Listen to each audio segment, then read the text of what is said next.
اور اب ہے سورت کا شان نزول کہ سورت کے شان نزول کیا ہے کہ جب یہودیوں کو پتہ چلا کہ نبی صلی اللہ علیہ وآلہ وسلم تو حضرت اسماعیل علیہ السلام کی اولاد میں سے ہیں اور ان کو اس بات پر بہت دکھ ہوا.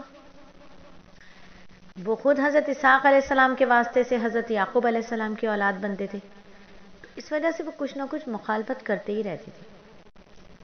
صاحب علم بھی تھے وہ لوگ, اور جب کوئی عالم مخالف بن جائے تو کسی نہ کسی علمی انداز میں دوسرے کو نیچا دکھانے کی کوشش کرتا ہے. جاہل اپنی جہالت سے نیچا دکھانے کی کوشش کرتا ہے, جبکہ عالم اپنے علم سے ایک اسٹینڈرڈ سے نیچا دکھانے کی کوشش کرتا ہے.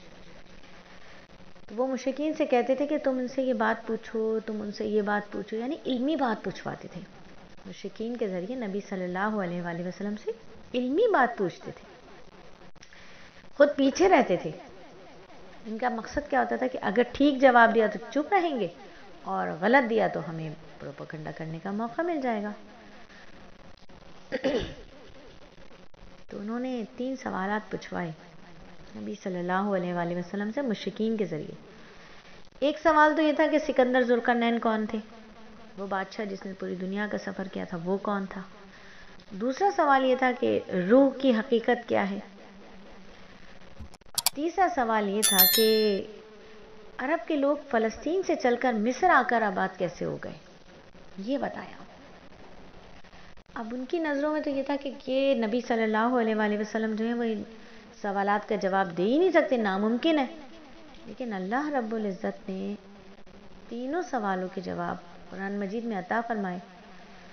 بلکہ نہ صرف عطا فرمائے بلکہ سورہ یوسف کے نام سے پوری کی پوری ایک سورت اللہ رب العزت نے حضرت یوسف علیہ السلام کے واقعے کے بارے میں نبی صلی اللہ علیہ وآلہ وسلم پر وحی فرما دی. جامع سورت ہے, بہت ہی سمجھ بوجھ کی باتیں ہیں ساری کی ساری سورت میں.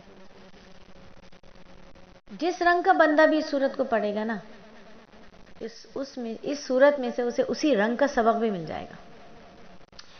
اسی لیے اللہ رب العزت نے اس سورت کو احسن القصص فرمایا, یعنی قصوں میں سب سے بہترین قصہ.